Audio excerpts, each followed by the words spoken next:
में ये जो उम्र है आपकी, इस उम्र में आप में सबसे ज्यादा जज्बा होगा, सबसे ज्यादा ब्रेन सेल्स होंगे और सबसे ज्यादा बाल होंगे। कुछ सालों बाद जज्बा भी कम हो जाएगा, बाल भी कम हो जाएंगे, ब्रेन सेल्स भी कम हो जाएंगे। सो ये जो मौका आपको जिंदगी ने दिया है, ये जो थ्रेशोल्ड पर आप हैं, आप लोगों को सिर्फ इतना कहना चाहूंगा कि जैसे आपकी सोच है, जो आपके दिल में आए, जिंदगी भर सिर्फ वही कीजिएगा। क्योंकि जब आप मेरी उम्र के होंगे या अपने माँ बाप की उम्र के होंगे, अपने टीचर्स की उम्र के होंगे, तो कहीं ना कहीं दिल में कोई ना कोई रिग्रेट रह जाती है कि मैंने वो क्यों नहीं किया। तो हर लड़के और हर लड़की को मैं सिर्फ यही कहूंगा, प्लीज जो दिल में आए इस उम्र में जरूर कीजिएगा। मेरे जो वालिद थे, मैंने जैसे बताया बहुत पढ़े लिखे थे, तो उन्होंने बहुत गरीब भी थे, उनको कभी कोई नौकरी नहीं मिली, हार्डली उनके पास पैसे होते थे। जो भी बिजनेस उन्होंने शुरू किया, इतनी तालीम हासिल करने के बाद भी वो फेलियर ही रहा।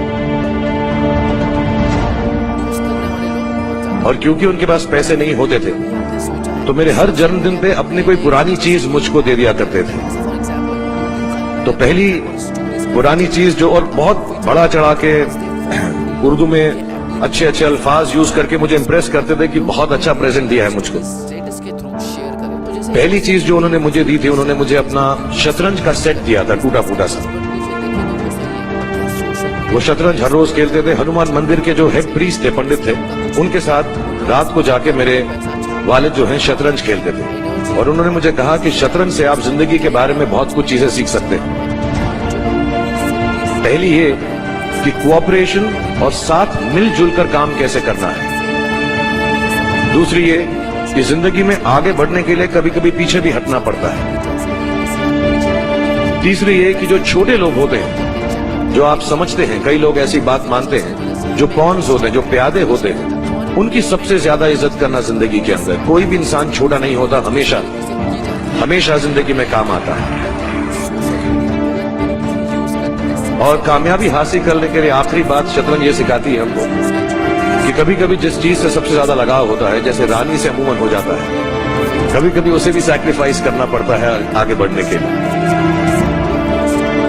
दूसरी चीज जो उन्होंने मुझे दी थी, वो एक टाइपराइटर दिया था। आज के जमाने में आई डोंट थिंक किसी को, बहुत सारे बच्चे होंगे यहाँ पे जिनको मालूम भी नहीं होगा टाइपराइटर कैसा लगता है।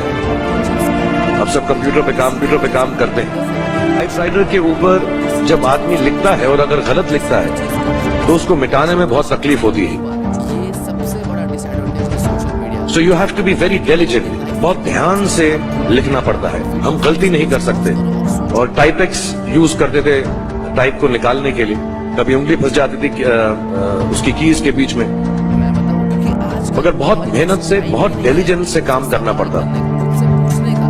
तो जब मैं उस पर टाइपिंग सीखा स्कूल में कॉमर्स करते वक्त, so the only thing I realized is that practice makes you perfect.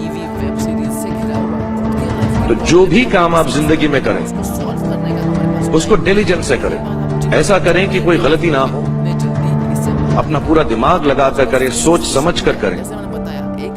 ऐसे करें कि ये काम जिंदगी में आपका पहला काम है और इसके बाद आपको मौका नहीं मिलेगा, और शायद ये काम आपका जिंदगी का आखिरी काम है, इसके बाद फिर मौका नहीं मिलेगा। So do it with that kind of diligence. एक चांस दिया है कि हम अपना टैलेंट सोशल मीडिया पर रिप्रेजेंट कर पाए। और सोशल मीडिया कोई भेदभाव नहीं करता, ये बंदा गांव का है, ये बंदा शहर का है। जिस बंदे में सच में टैलेंट होगा, उसको आगे बढ़ने से कोई नहीं रोक पाता। मैं आपसे